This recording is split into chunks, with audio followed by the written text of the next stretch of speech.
반갑습니다. 잘 지내셨죠? 지난번에 그 209페이지부터 했었어요. 그죠? 중개보수부터. 이제 오늘은 아마 이제 진짜 방금 봄 같은데 날씨가 찬기가 전혀 없대요. 예. 딱 놀러 가기 좋은 때인데. 그죠? 이 사는 게 그런 것 같아, 사는 게. 그죠? 놀러 가기 좋은데, 예. 시간이 없고. 아, 괜찮아요. 근데 놀러 가기 좋은 때가 또 봄만 있는 게 아니거든. 가을에 돼 있거든, 가을에도. 예, 딱 시험을 치고 나면 10월 26일이잖아요. 그죠? 10월 26일이니까 딱 그때 단풍 들고, 예. 만산 홍엽이 어우러진 이런 말 들었죠? 예. 예전에 제가 시험 칠 때 지금도 그거 기억나는데 그 글 중에 하나가 있어요. 만산 홍엽 뭐 이래가지고 한자 이게 다 쓰고 막 이런 거 있잖아요. 예. 그 시험 문제 중에 하나 있었는데. 자, 중개보수 가겠습니다. 페이지 209페이지부터 다시 복습 지난주 하셨던 거 시험 치고 가실 때는 저도 부르세요. 예. 예. 시험 딱 10월 26일 날 시험을 치고 토요일이죠. 시험 치고 뭐 일주일은 못 갑니다. 자, 아 그때는 참 좋을 건데 그죠?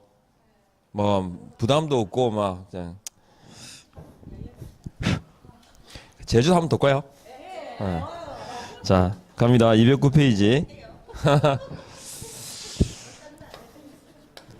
요 중개보수 개업공인중개사의 중개보수 청구권은 상인보수 청구권 했죠. 일단은 중개보수는 거래시는 받을 수 있습니다. 거래시 보수를 인정한다 그랬죠. 요거 그러니까 이게 당연보수입니다. 그리고 이제 기억하실 거 세 가지. 중개보수 청구권이 발생하는 때, 행사하는 때, 소멸하는 때 약간 구분하셔야 되고, 발생은 이제 의뢰시죠. 의뢰시, 행사는 거래시입니다. 그리고 의뢰와 거래 사이에 인과관계가 있으면 결정적 기여를 했으면 거래 계약서 작성에 관여하지 못했을 때 중개보수를 받을 수 있다 없다 있다라는 거. 소멸은 누구 때문에? 개공의 고의 과실입니다. 개공의 기책 사유가 있을 때 소멸한다. 이렇게. 일단 중개보수에 관한 내용은 이렇게. 그리고 개공이 받는 건 중개보수만 받는 건 아니죠. 뭐까지? 실비까지 받을 수 있는데 실비는 누구한테? 중개의뢰인에게 청구할 수 있고 중개의뢰인에게 청구할 수 있는 이 실비의 종류가 두 개 있습니다. 그죠? 그러니까 중개의뢰인도 종류가 두 개죠. 그러니까 실비는 그러면 중개의뢰인에게 청구할 수 있다 맞고 실비의 종류가 1번이잖아. 그죠? 그럼 부담하는 사람도 1번입니다. 그러니까 권리관계 확인에 소요되는 실비는 그러면 누구? 권리 이전 중개 의뢰인으로부터 청구할 수 있다. 이렇게. 그리고 실비에 관한 세부적인 내용, 뭐 한도 같은 경우도 시도 조례로 정합니다. 그리고 중개 보수가 딱 나오면 기억하실 게 대상물부터 구분하시랬죠. 중개 대상물이 중요합니다. 일단 크게 나눠보면 주택일 때, 그리고 주택이 아닐 때, 주택 외에 하고요.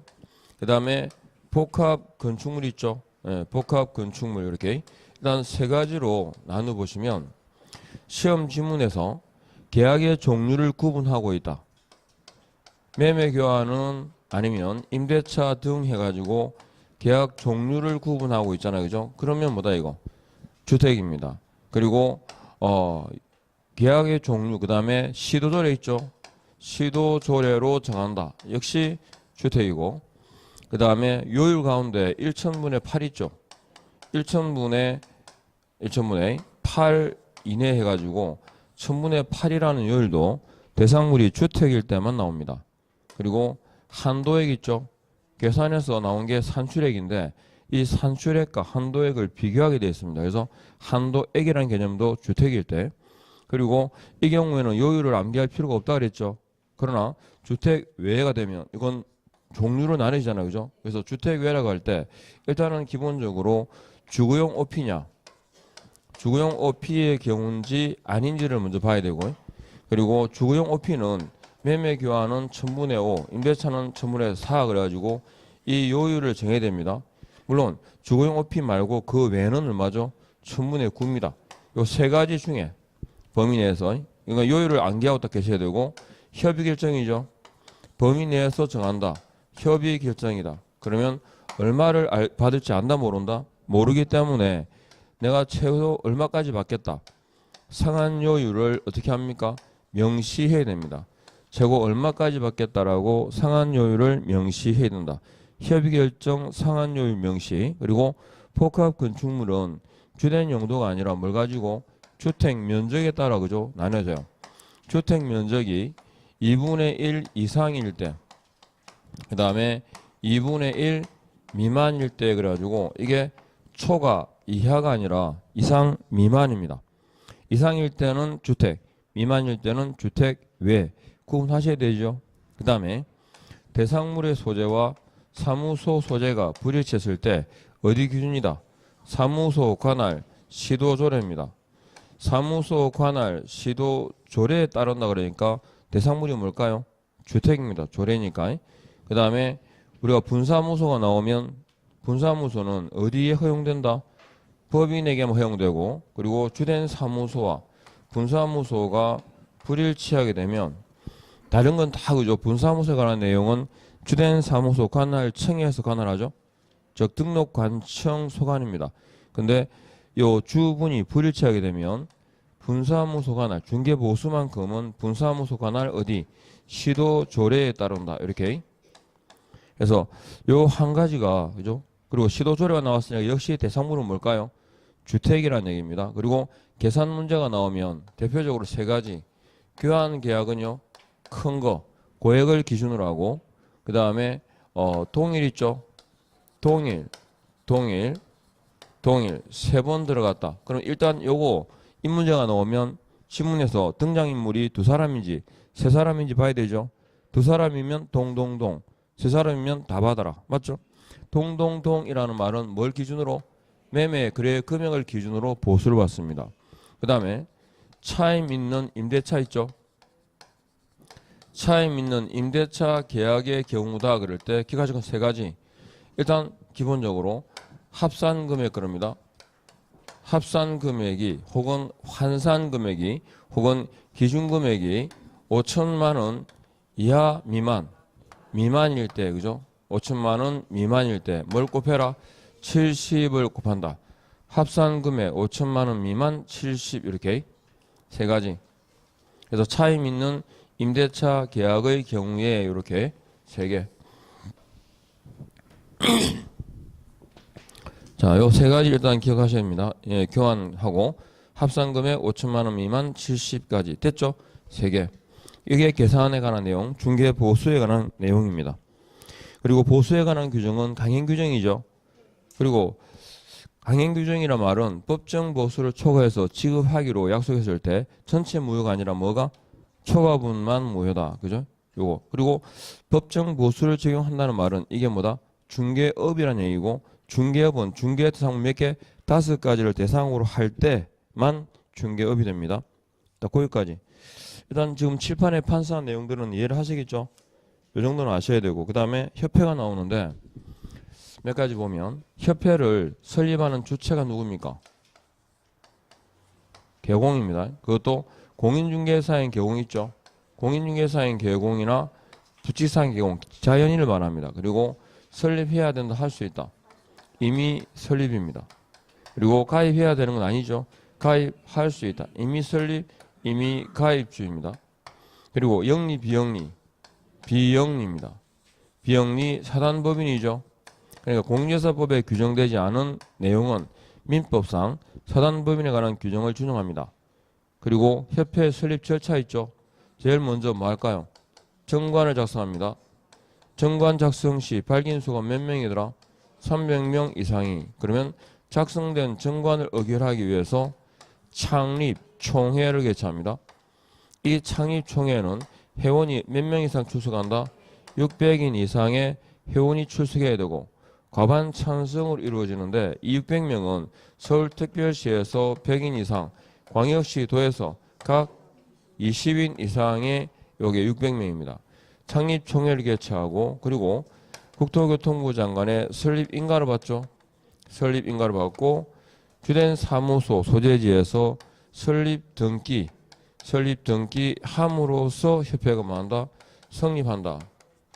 그러니까 협회가 성립하는 시점은 인가시다 등기시다. 설립 등기시입니다. 설립 등기했다는 말은 무엇? 사무소가 있죠. 무슨 사무소? 주사무소가 있다라는 뜻입니다. 근데 주된 사무소는 어디에 두죠? 규정이 없습니다. 그러니까 두고 싶은데 둡니다. 두고 싶은데 두는데 협회는 주된 사무소가 없을 리는 없죠. 왜? 등기해야 성립하니까. 그래서 등기하는 때가 어디냐? 주된 사무소 소재지입니다. 그리고 지부지회가 나오죠. 지부지회가 나오는데 시도에 두는 게 지부, 시군구에 두는 게 지회입니다. 지부지회는 둔다 둘 수 있다. 둘 수 있습니다. 임의 조직입니다. 그리고 지부지회를 설치하는 근거가 뭘까요? 공인중개사법 규정이 아니라 정관이 정하는 바에 따라 지부지회를 둘 수 있다. 딱 보고 지금 계시죠? 이렇게요. 정관이 정하는 바에 따라 지부지회를 둘 수 있다. 지부지회를 두게 되면 신고합니다. 사전신고일까요? 사후신고일까요? 사후신고입니다. 사전신고는 하나밖에 없다 그랬죠? 그래서 한때 할 때 지부를 설치한 때 그죠? 신고합니다. 그러니까 주의하실 건 협회에 대한 신고 관청하고요. 감독 관청이 달라요. 그죠? 협회에 대한 즉 지부지회에 대한 감독권은 누구한테 있을까요? 지부지회에 대한 감독권은 국장에게 있습니다. 국장에게. 그래서 협회에 대한 감독 능력권자 누구다? 국장입니다. 그러면 이렇게 이제 기본 딱 내용이 나오고 그다음에 협회에 업무가 있죠. 고유 업무가 있고 수탁 업무가 있습니다. 자, 협회에 고유 업무하고 수탁 업무가 있는데 수탁 업무는 두 개밖에 없죠. 시험하고 뭐하고 교육하고. 고유 업무는 대표적으로 뭐가 있냐? 정보망 있죠. 그럼 협회의 고유 업무, 협회의 업무가 될 수 없는 것은 업무라고 볼 수 없는 것은 했을 때 예전에 지문에 나왔던 문제의 답이 뭐였냐면 뭐였겠어요? 부동산 중개업이었어요. 부동산 중개업은 협회 업무가 될 수 있어 없어요? 없죠. 왜? 이건 비영리니까. 부동산 중개업은 영리니까. 그래서 그 지문이 나온 적이 있습니다. 그리고 고유 업무 가운데 가장 대표적 경우가 뭐냐면 공제사업입니다. 자, 말을 풀어가는 거 봐봐요. 고유 업무는 뭐라고? 공제사업이에요. 공제사업은 영리겠어요? 비영리겠어요? 비영리겠죠. 그럼 공제사업을 운영하기 위한 근거가 뭐냐면 공제규정이에요. 공제규정이고 공제규정의 내용 가운데 핵심적 사항이 뭐냐면 책임준비금 적립입니다. 책임준비금에 관한 내용입니다. 요렇게요. 딱 풀어가면 그리고 공제사업은 자 중요한 게 고유 업무죠. 근데 이건 임의사업입니다. 공제사업은 해야 된다, 할 수 있다. 할 수 있습니다. 이거 기억하셔야 되고. 그다음에 공제규정은 국장의 승인을 받아요. 국장의 사전승인, 사후승인. 사전승인입니다. 그 다음에 책임준비금 딱 넣으면 기억하실게. 책임준비금의 적립비율이 있죠. 책임준비금 적립비율은 뭐의 10%? 책임준비금 적립비율은 총 수입액, 공제료 수입액. 공제료 수입액의 100분의 10입니다. 요거는 뭐 공제료 수입액의 100분의 10이다. 듣고 있죠? 그리고 책임준비금의 전용이잖아. 그죠? 딱 두 가지를 기억해야 돼요. 책임준비금의 적립비율은 공제료 수입액의 수입액 10% 이상 이렇게 되어 있고요. 그리고 책임준비금 전용은 누구의 승인? 국장의 승인을 요한다. 이렇게요. 됐죠? 공제사업다. 그럼 핵심적 기억하실게요. 이 내용입니다. 그 다음에 공제사업 운용하잖아. 그죠? 운용실적이 나와요. 공제사업의 운용실적 공시가 나옵니다. 딱 그러면 이게 어디다 동그라미 하라고? 운자에다가 동그라미를 딱 하면 생각나죠? 운명. 그래서 운용실적 공시에 관한 경우인데 기억하실 건 세 가지. 누구에게? 공제계약자에게. 언제? 매 회계연도 종료 후 3월 이내에. 그 다음에 운용실적 공시를 어떻게 하라? 공시하고 개시해야 한다. 처음 듣는 건 아니지. 그죠? 예, 지난주에 들었습니다. 운용실적 공시 세 가지에 대한 대답이 나와야 돼요. 예, 그리고 운자 위반이니까 제재는 뭐겠어요? 500만 원 이하의 과태료 처분이에요. 그리고 이 공제사업에 대한 공제사업 조사검사권이 있어요. 공제사업에 대한 조사검사권이죠. 조사검사권은 누구한테 있어요? 금감원 원장에게 있습니다. 금감원 원장에게. 그리고 직권으로 요청에 의해서 누구의 요청에 의해서요? 국토교통부 장관의 요청. 그러니까 협회에 대한 감독 명령권자 누구? 국장이고, 공개사업에 대한 조사 검사권은 누구? 금감원장에게. 이렇게 하셨죠? 일단. 그리고 운영위가 나옵니다. 운영위 딱 그러면 운영위원회는 제가 항상 말씀드린 게 뭐다? 심의, 감독, 협회 둔다부터 협회 둔다. 가장 기본이. 그리고 운영위 위원은 운영위죠. 운영위 위원 있잖아요. 위원하고 운영위는 위원수가 몇 명이죠? 일단은 위원장, 그 다음에 부위원장이 있고요. 이걸 포함해가지고 성별 고려하죠. 성별을 고려해서 몇 명? 19인입니다. 19명. 그 중에 협회 관련된 위원수는 3분의 1 미만입니다. 그러니까 위원수로는 몇 명? 최대 6명입니다. 6명. 그리고 임기가 몇 년이고? 2년이고 2년 1회 연임이 가능하다까지. 됐죠? 네, 운영위원회에 관한 내용 이러고요. 위원장과 부위원장이 있는데 이건 호선이거든. 자기들끼리 뽑아요. 근데 부위원장 제도가 있다라는 말은 위원장이 직무를 수행할 수 없으면 누가 대행한다? 부위원장이 대행한다. 이게 정책심의위원회하고 차이점입니다. 정책심의위원회는 안 그랬죠? 위원장이 미리 지명한 위원이 했고, 그래서 이렇게 운영위원회에 관한 내용. 그리고 협회에 대한 감독 명령권은 누구한테 있다고 그랬죠? 예, 그래서 쭉 보면 500만 원 이하의 과태료 처분이 나오는데 500가 해가지고요. 일단은 명령 있죠. 일단은 해봐요. 운용 실적 관련된 내용. 그다음에 명자인데 운자니까 명령이라는 게 시정 명령 있죠. 그다음에 개선 명령. 그다음에 감독상의 명령들 명령하고요. 그다음에 또 지문에 보면 징계 해임권이에요. 징계 해임 요구권이에요. 징계 해임 요구권에 그죠? 이행하지 않았을 때, 그리고 지금처럼 조사 검사에 불응했을 때, 조사 검사 불응 있죠. 이런 경우들이 뭐라고 운명에 들어가요. 그래서 500만 원 이하의 과태료 처분까지 해가지고 너무 깊이는 들어가지 마요. 양은 많은데 몇 문제? 한 문제 나옵니다. 너무 깊이는 안 들어가도 돼요. 아셨죠? 예, 이렇게 딱 정리하시고. 그래서 협회 해가지고 정리를 해두면 됩니다. 그 다음에 이렇게 내용이 쭉 이제 일단 머릿속에서 그죠? 본인도 저만이 아니고 본인도 이렇게 쭉 흘러가야 돼요. 그 다음에 업무 위탁이 있고, 그 다음에 뭐 시등분 자등분 하는 거 있죠? 페이지 232페이지. 현재 위탁 업무가 몇 개 있어요? 2개. 교육하고 시험하고. 그래서 교육의 수탁기관이 3개고, 그 다음 시험의 수탁기관이 2개죠. 차이는 학교입니다. 학교. 그리고 교육에 대한 그 수탁기관은 인력과 시설을 갖춰야 되죠. 인력과 시설 그럴 때 그 분야 최고 전문가 박사죠. 박사는 해당 업무 종사 기간이 없습니다. 7급 공무원은 7급 7이라는 숫자의 그 포인트를 맞춰요. 7 그러니까 숫자가 뭐겠어요? 연결되는 게 6. 그냥 무작실이 왜 옵니까? 그냥 막 7급만 맨 이렇게.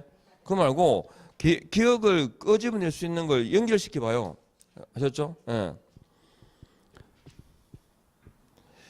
그래서 제가 이제 갑자기 기억을 끄집어내서 그러니까 제가 전국 확대 그러죠? 전국 확대가 뭔지 압니까? 진짜?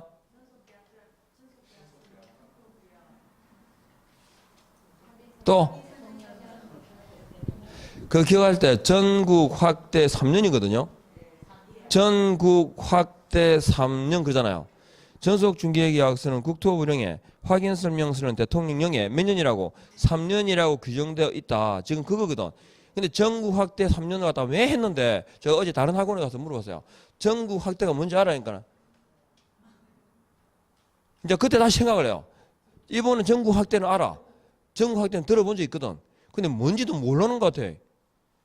이거 갖다가 10몇 년 전에 저희 수강생이 갖다 준 거예요, 저한테. 막 공부를 하는데 저보고 그런 거야. 이거는 전국 확대 그러면 굉장히 쉽게 기억하는데 이렇게 말씀하셨어요. 그래서 그걸 10년이 넘게 지금 주구장창 써먹고 있어요. 전국 확대. 그러니까 들어도 전국 확대가 뭔지 알고 들어야 될 거 아닙니까? 전국 확대 몇 년? 3년. 그 기간이 거기에 근거가 규정이 되어 있다고요. 근데 요거하고 제가 그래서 수강생한테 말씀드렸더니 우리가 보통 기간, 처리 기간을 얘기할 때 적시, 지체 없이 7일, 10일이 보편적이죠. 적시 그럼 제가 세 가지를 말씀드렸어요. 뭐 일반 사면 적시, 적시 재교부, 적시 반환까지 세 개 얘기했죠. 지체 없이는 이미 결정된 사항, 변수가 없을 때 그리고 신속을 기할 때 써요. 그러니까 대표적으로 시험에 나오는 게 뭐냐면 보정 설정 여부를 확인하잖아요. 등록증을 그럼 교부를 해줘요. 언제까지 교부하겠어요? 지체 없어요. 왜? 그 보정까지 설정해버리면 기본적으로 업을 주민은 다 끝난 거예요. 그러니까 근데 가급적 빨리 등록증을 어떻게 교부를 해주라. 그래 일을 할 거니까.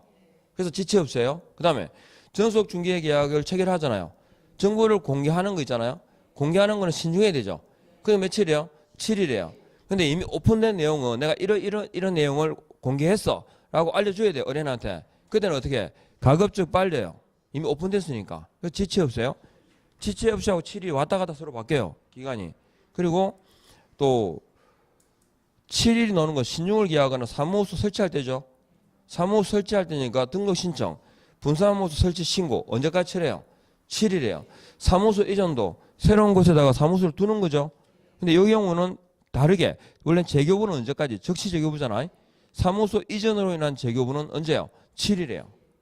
이해하겠죠? 그리고 총회가 아까 정관을 작성하고 창립총회 개최하죠. 창립총회에서 작성된 정관을 의결하거든요. 그 의결 사항들은 국장에게 보고를 해야 돼. 의결은 이미 결정됐다는 거죠. 이미 결정된 사항은 언제까지 보고할까? 지체 없이 이미 결정된 사항, 변수가 없거나 신속을 기할 때 의감상으로 이거 뭐라고? 지체 없이요. 적시와 지체 없이는 차이가 어떤 거냐면 적시는 그 자리에서 바로 해결해요. 지체 없이는 그 의미 안에 일부분의 확인이라는 의미가 들어있어요. 그러니까 봐. 등록관청이 보정 설정을 하고 나면 등록증을 교부해 주거든요. 그러면 기본적으로 보정 설정 여부를 확인할까 안 할까? 그렇죠. 짧지만 확인이라는 의미가 들어있어요. 그래서 언제까지 교부한다고? 지체 없이 교부하는 거예요. 이해하겠죠? 근데 보통 우리가 10일은 대표적 두 개가 있어요. 사무소 이전하게 되면 10일 이내에 신고하죠. 고용관계가 종료되면 10일 이내에 신고하거든요. 그 경우가 대표적이고 15일은 잘 안 쓰잖아요. 근데 15일이 어디 나와요? 손해배상이 나와요.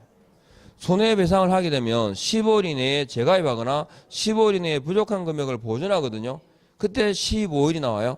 그래서 제가 지금 그 말 때문에 들은 건데 그 수강생이 뭐라고 말씀하냐면 이거는 제가 얘기 전국 확대 말씀드리면서 이건 좀 쉽게 기억할 수 있는 게 없을까요? 그러니까 베이로요. 그러니까 베이로 아세요? 신토불이 부른 가수라며. 손해배상은 15일인데 그걸 베이로래. 그래 자기는 그렇게 기억한대요. 베이로. 뭐 어쨌든 뭐 하여튼 그분이 그래 가르쳐줘서 그래가지고 손해배상은 베이로. 손해배상 베이로. 그래서 15일이구나. 하여튼 어쨌든 그래요. 그러니까 7급 그러면 숫자가 연결되잖아. 그 기억이. 그래서 7급이니까 6개월. 공무원 있잖아요. 공무원 발령이 받으면 기본적으로 옛날 수습기간이 몇 개월이었어요? 수습기간이 6개월이었어요.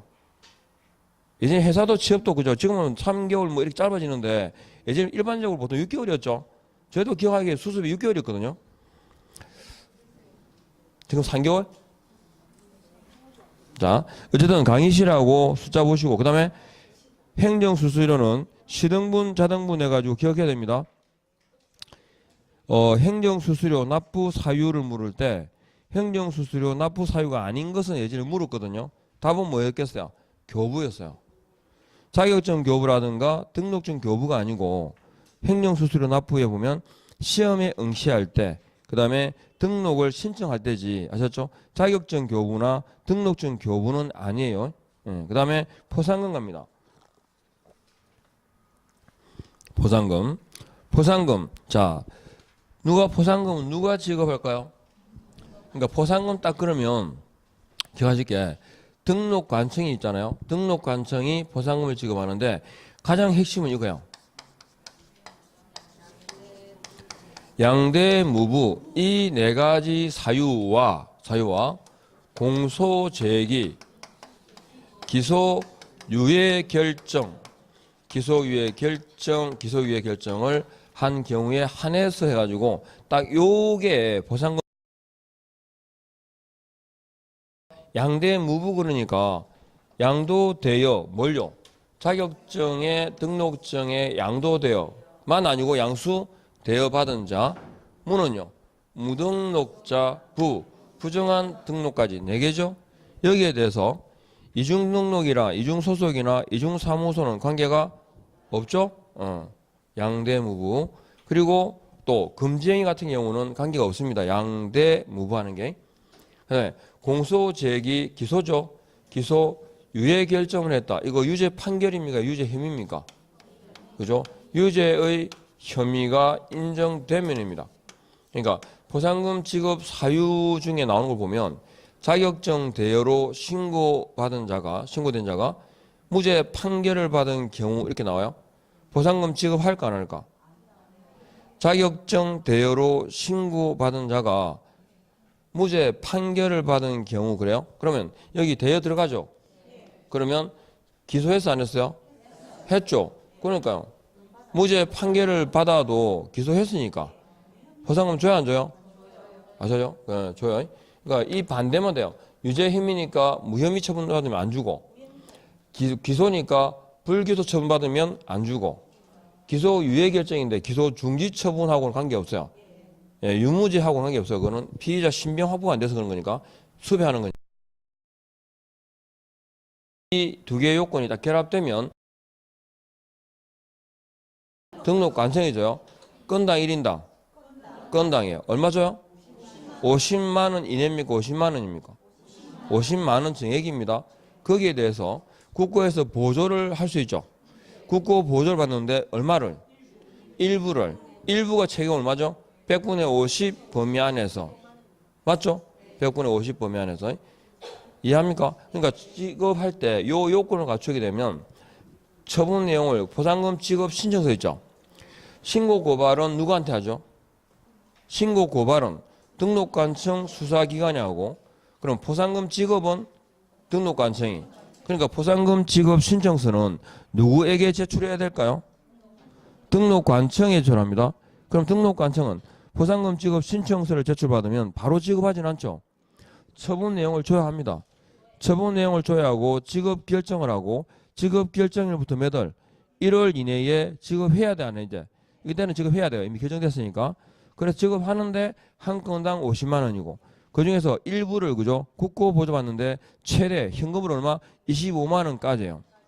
그리고 포상금을 지급할 때 지급 방식 있죠? 하나의 사건에 2인 이상 그러면 공동신고입니다.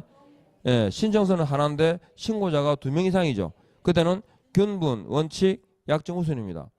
하나의 사건에 2건 이상은요. 신청서가 여러 개 들어온 거죠. 중복 신고, 최초 신고 고발자에게 다 접어두고 요거는 기억해야 돼요. 그리고 2억에 대해서 포상금을 지급하려면 행정기관에서 적발되기 전입니까 후입니까? 단위 전입니다. 적발된 후라면 논할 필요가 없죠. 그죠? 네, 그래서 포상금 지급 요건은 요 줄만 알면 돼요. 요거만 알고 있어도 나머지는 한번 지나가듯이 쭉 들었잖아요. 그죠? 그러면 알 수 있어요. 어차피 보기는 나올 거니까.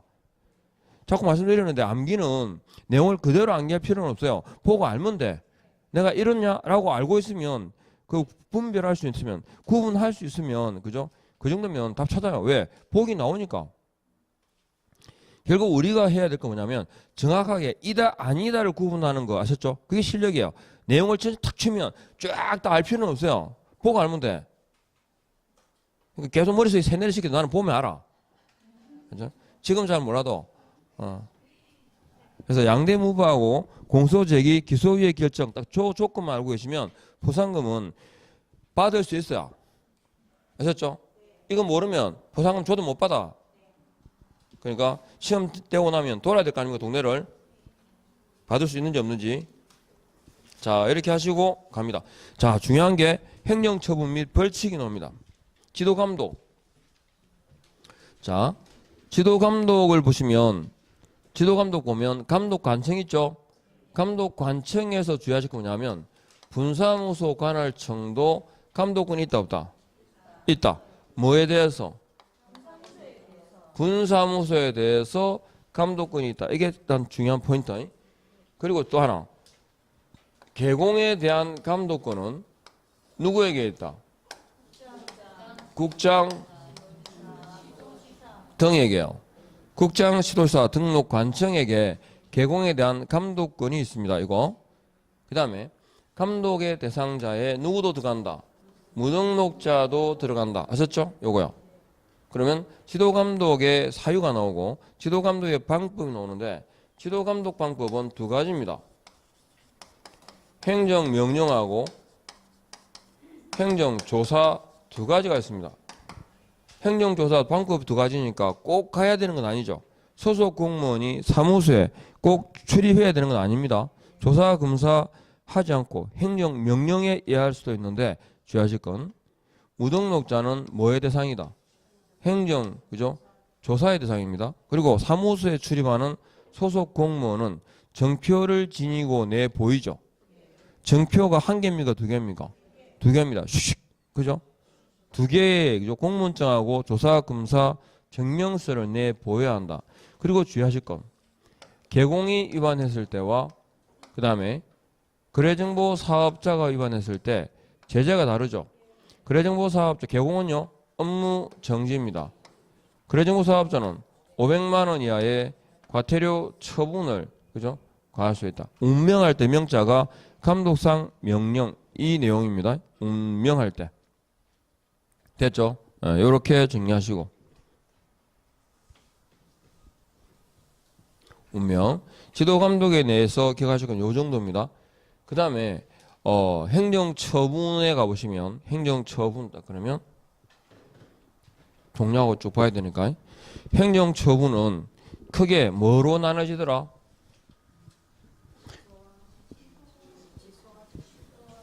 취소와 정지로 나눠집니다. 그래서 공인중개사법상의 행정처분 이렇게 하면 일단은 종류가 그죠? 두 개로 나눠집니다. 취소 처분하고 정지 처분이 있습니다. 그죠? 그리고 취소 처분 딱 그럴 때 종류가 몇 개 있어요? 세 개가 있어 다시. 등록 취소, 자격 취소, 지정 취소 이렇게요. 정지는 업무 정지 그리고 자격 정지 이렇게요. 그리고 누가 누구에게라는 것도 중요합니다. 그러니까 일단은 보시면 개공을 대상으로 하는 행정처분이 뭐뭐 있을까요? 등록 취소와 업무 정지 두 가지가 있습니다. 그죠? 그리고 등록 취소는 다시 절대적 등록 취소와 상대적 등록 취소 우리가 보통 줄여서 절취, 상취라고 하는 겁니다. 그리고 절취는 중개 업무를 수행하는 과정, 즉 의뢰인과의 관계에서 절취는 없어요. 그러니까 개공이 뭘 위반했다 그러면 의뢰인에 대해서 의뢰인에 대한 중개행위 과정에서 위반했다 그러면 상취와 업무 정지거든요. 근데 상취는 첫 번째 상취는 업무 정지 6개월, 두 번째 상취는 절취 이렇게 하셨죠? 그러니까 기억하실 건 등록 취소 종류가 두 가지니까 그냥 등록 취소 위반했다 그러면 등록을 취소해야 되는지 할 수 있는지 알아 몰라요? 몰라요, 아셨죠? 기억해야 됩니다. 그리고 개공에 대한 이 행정처분은 아까 개공에 대한 감독은 국장 등이었죠. 근데 개공에 대한 행정처분은 누구의 고유권한이다? 등록관청의 고유권한입니다. 그래서 저 순서를 딱 보면 취소하기 전에 정지하기 전에 사전에 절차를 거치죠. 그러니까 일단은 첫 번째야 청문을 거쳐요. 청문을. 그러니까 주의할 건 청문의 대상이 뭡니까? 취소 처분입니다. 그 다음에 정지 처분에 대해서는 의견 제출의 기회를 주죠. 보통 우리가 이걸 묶어서 뭐라 그래요? 사전 절차 그럽니다. 그러니까 이 절차를 거치고 뭐 한다고? 행정처분하게 되죠. 그래서 첫 번째 주의할 건 청문회 대상은 취소처분입니까? 행정처분입니까? 청문회 앞에 있는 게 뭐냐고요. 눈에 딱 보면서 자꾸 행정처분이라고 자꾸 끄적고 나와. 저 멀리 있는 걸. 바로 앞에 있는 거. 그죠? 의견 제출 기회부의 대상은 정의처분이고. 아셨죠? 칠판을 좀 보세요. 칠판을. 딴 데 보지 말고. 청문 앞에 뭐가 있어요? 취소가 있다니까. 그죠? 그리고 청문회 대상이 취소 처분이다 하는 것은 어디에? 공인중개사법에 있어요. 대상이 뭔지. 청문회 세부적인 절차는 행정절차법에 따릅니다. 그리고 청문을 거치지 않은 취소 처분은 유효다 무효다? 무효거든요. 그런데 청문은 반드시는 아니죠. 개인의 사망이나 법인 해산은 할 수가 없잖아요. 그죠? 그래서 청문을 거치지 않습니다. 다만 재판 등 객관적으로 취소 처분 사실을 아셨죠? 증명할 수 있는 경우에는 청문을 거치지 않을 수도 있다. 그러니까 징역형을 선고받아 가지고 자격이 취소가 됐다. 그러면 이미 변론의 기회가 주어졌겠죠. 그러니까 다시 청문을 거칠 필요는 없어요. 거쳐도 되지만. 근데 두 개를 구분해서 사망해서는 청문을 거치지 않는다고. 징역형 등으로 인해서 취소 처분이 이루어진 경우는 청문을 거치지 아니할 수 있다. 아셨죠? 두 개 달라요. 그리고 등록관청은 청문을 실시합니다. 취소에 대해서. 두 번째, 그죠? 취소하겠죠? 취소하고. 그러면 어떻게 됩니까? 세 번째가 반납이죠, 반납. 며칠? 7일 이내에 반납해야 된다. 이렇게 순서가. 그러면 반납하게 되면 등록관청은 언제까지? 다음 달 며칠? 10일까지 공인중개사 협회에다가 그 사실을 뭐한다? 통보하여야 한다라고 되어 있습니다. 언제까지? 다음 달 10일까지. 그죠? 그리고 똑같은 경우죠. 자, 똑같이 정지 처분은요. 첫 번째 의견 제출의 기회를 부여하고 그 다음에 두 번째 정지라는 처분을 하겠죠.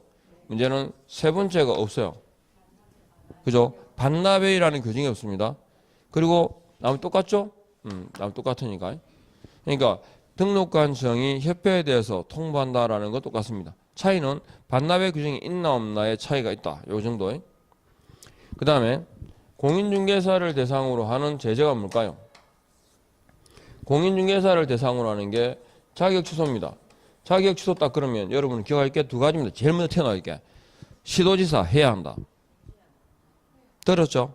자격 취소가 딱 나오면 제일 먼저 생각할 게 시도지사 해야 한다. 그죠? 예. 그러면 공인중개사를 대상으로 하는 이거 시도지사의 고유 권한인데 시도지사는 종류가 두 개 있죠. 자격증 교부와 사무소 관할 두 개가 불일치하게 되면 사무소 관할 시도지사가 공인중개사에 대한 뭐다? 첫 번째 청문을 실시합니다. 청문을 실시하고 그 다음에 자격증 교부 시도지사에게 뭐한다? 통보를 하게 되면 그때 자격증 교부 시도지사가 누구한테? 공인중개사에 대해서 세 번째 취소라는 처분을 하겠죠? 하고 그 다음에 네 번째 7일입니다. 7일 이내에 네 번째 자격증을 뭐한다? 반납해야 된다. 반납 못하면 사유서를 제출한다. 그죠? 요거 기억해야 됩니다. 그리고 자격증 교부 시도지사는 그죠? 며칠이죠? 5일입니다. 5일 이내에 보고해야 되죠? 누구한테? 국토교통부 장관에게 보고하고 그 다음에 또 시도지사에게 통지하여야 한다. 그죠? 오보통 그랬습니다. 5일 이내에 보고하고 통지해야 한다. 그죠? 자, 두 개를 봤으니까요. 자, 반납이란 말이 나오죠. 7일 이내 반납이란 말이 나오면 행정처분 가운데 뭐하고 등록 취소와 자격 취소 둘을 말합니다. 그 다음에 지문에 보고라든지 사유서가 나왔다. 오로지 누구? 자격 취소의 경우에만 있습니다. 자격 취소까지. 됐죠?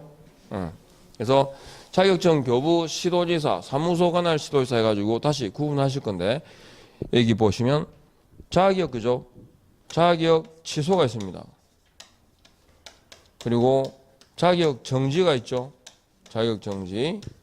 그리고 지금 보신 자격증 반납. 그 다음에 자격증을 잃어버리죠. 그러면 자격증의 재교부까지. 자격증 재교부 신청까지.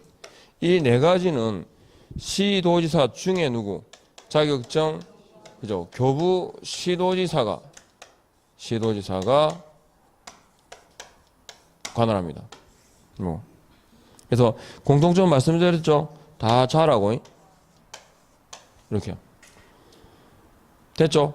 다만 그 필요한 처분이나 취소나 정지에 관한 그 필요한 절차를 누가 이행한다?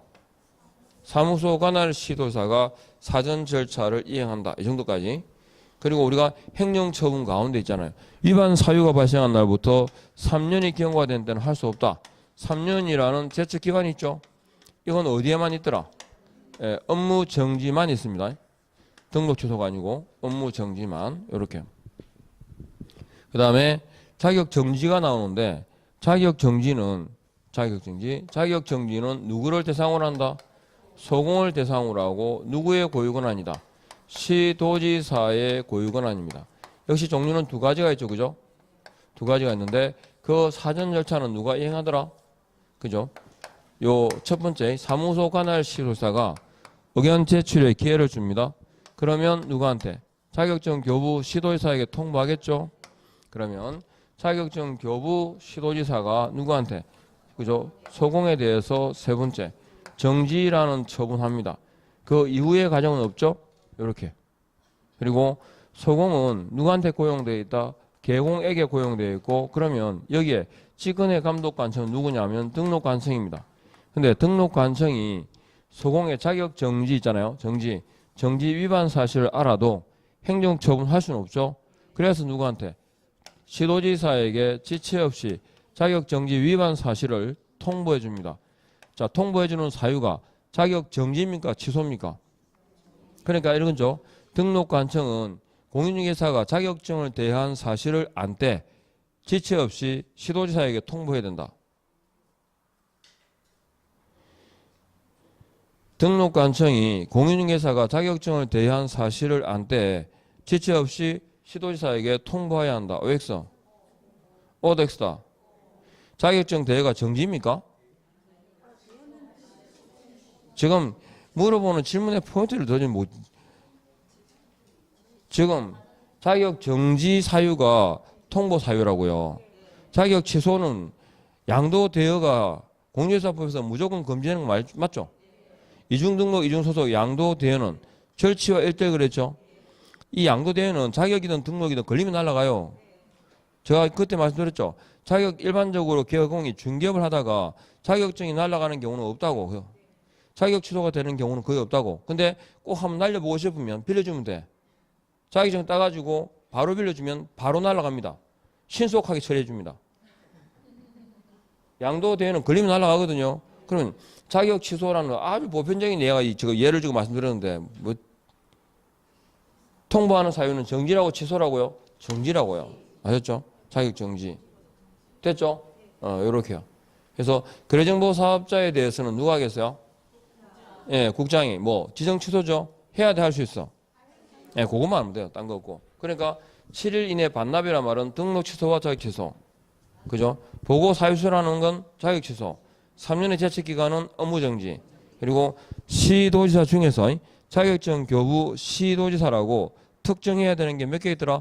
4개 있더라. 4개. 아셨죠? 요거. 거기까지. 자, 이렇게 정리하시고 그다음에 종류를 기억해야 되는데 기억하자면 대표적으로 있잖아요. 3개예요, 사실은. 자, 제일 중요한 거는 절대적 등록 취소입니다. 절치 그러죠? 절치는 자, 이건 사실은 업을 할 수 없어요. 가만히 보면.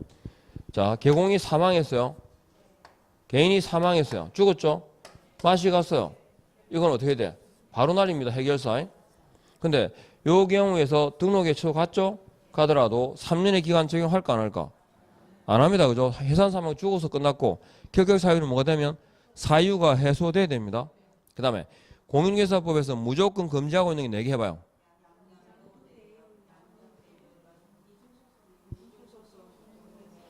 참 중구난방이네. 맨날 듣는 대로 보통 기억하잖아. 보통 사람들은. 그죠? 보통 사람들은 듣는 대로 기억하잖아요. 매 이중등록, 이중소속, 양도대 이렇게 하는데 양도, 대여, 이중소속 거꾸로 뒤집었죠. 어째 그럴 수가 있지? 들으면서 머릿속에서 다시 조립해요. 이렇게 듣고 조립하고 그 왜 귀찮은 일을 그냥 그대로 들으면 되는데. 공인중개사법에서 무조건 금지하는 게 몇 개 있죠? 4개 있어요. 이중등록, 이중소속, 양도돼요. 그래서 양정이 해가지고 보면요. 부대 6개죠. 자, 이중등록, 그 다음에 이중소속, 그리고 최근 1년 내 2회 이상 그래요. 2회 이상 업무정지 처분을 받고 다시 뭐다?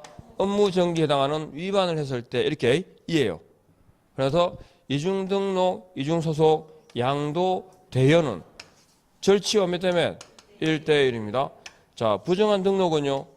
절치와 3대 3입니다. 정지기간 중에 행위를 하면 무조건 날아갑니다. 그래서 해결사 양정이 부대 이거 무조건 기억해야 돼. 아셨죠? 예, 요거 이게 절치예요. 그 다음에 종류를 또 기억해야 될 게 뭐냐면 그 다음에 업무정지 6개월짜리가 있어요. 업무정지 6개월짜리가 정상이 독감으로 결석했다 그랬죠. 자, 정보망에 대한 거짓 정보 공개 상치 1회 내, 그죠? 그 다음에 최근 몇 년?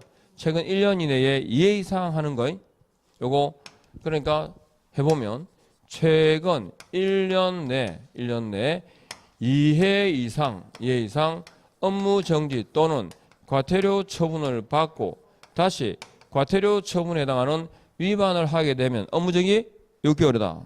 자, 그 다음에 독점법 위반은 원래가 업무정지를 했죠. 그런데 상치인 경우도 있어. 2년 내 몇 번? 2회 이상 하는 거. 결격 사유자를 고용했을 때 이렇게. 그 다음에 또 자격정지 6개월짜리 있어요. 자격정지 6월은 이중 금지다 그랬어요. 이중이 뭐예요? 이중 소속, 이중 계약서. 금지는요. 금지행위죠. 근데 이중 소속, 이중 계약서인데 이중 소속은 자격 정지와 1대1입니다. 이해겠죠? 네. 자, 일단은 업무 정지, 자격 정지 6개월짜리 종류는 이렇게 기억하셔야 돼요. 그 다음에 구분할 거. 자, 보죠. 최근 1년 이내 업무 정지 처분 이해받고 이렇게 나왔어요. 또 하나 업무 정지 처분 이해 그리고 과태료 처분 1회 받은 자가 이렇게 있고 업무 정지 처분 1회 과태료 처분 2회 받은 자가 이렇게요.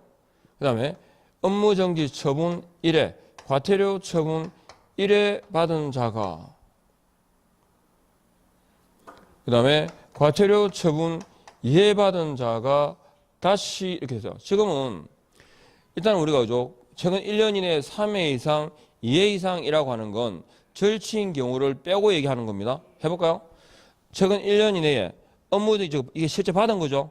이제 이거는 뒤에는요 위반한 거고 그 다음에 결과가 나올 거예요. 자, 업무정지 처분 이해받고 다시 했어요. 업무정지 처분에 해당했다. 이거 뭡니까 이거는?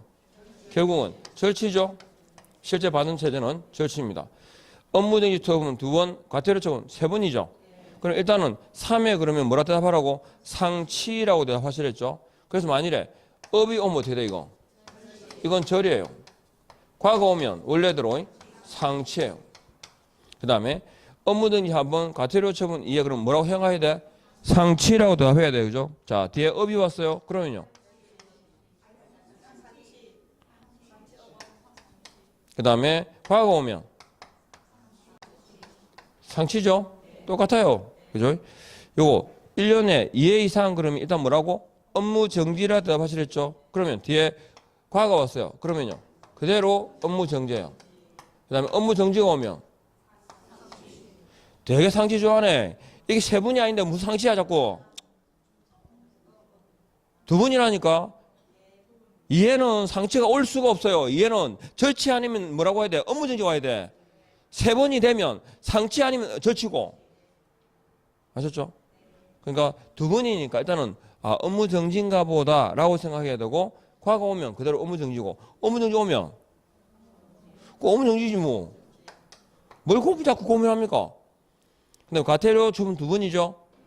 과거 오면 업무 정지고 업이 오면 업무 정지죠. 하시겠어요? 할 수 있는 척 하지 말고 다시 정확하게 얘기해봐요. 정확하게. 그러니까 여기서 보면요. 봐봐요. 최근 1년 이내에 2회 이상 그잖아요. 2회 이상. 여기도 마찬가지죠. 만일에 가고 오면 뭐예요 이거? 업무정지예요. 그러니까 두 번이니까. 그러니까 앞에가 일단 두 번이면 뭐라고 대답하고 업무정지. 세 번이면 상치라고 대답하고. 그건 그 경우는 지금 이렇게 되는 절치인 경우를 빼고 하는 얘기죠. 그죠? 이것도 마찬가지잖아요. 그냥 상치인데 일단 업이 오면 절치인 경우를 빼고 아셨죠?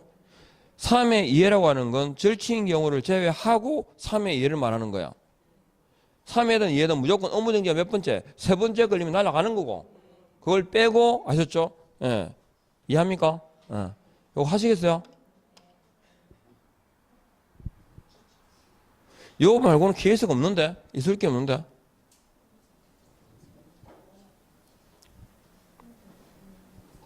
잘 와닿지 않습니까?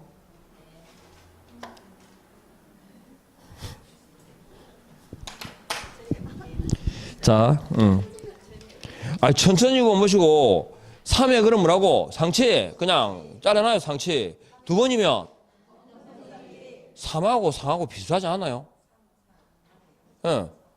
그러니까 일단은 그렇게 해놓고 이제 문제는 뒤에 업무정지가 세 번째 걸리는지 안 걸리는지 그것만 따져보면 돼. 세 번이면 뭐라고? 상치고 두 번이면 업무정지 해놓고 아셨죠? 그래 이제 업무정지가 세 번째 걸린 경우 아니라면 그냥 그대로 적으면 돼요. 상치 업무정지라고. 뭐 자꾸 고민해. 두 번이라도 상치고 세 번이라도 상치고 그러면 상치는 뭘 그렇게 좋아하는지 몰라. 됐죠? 쉬는 시간에 인용하시고 예, 조금 쉬었다가 가겠습니다.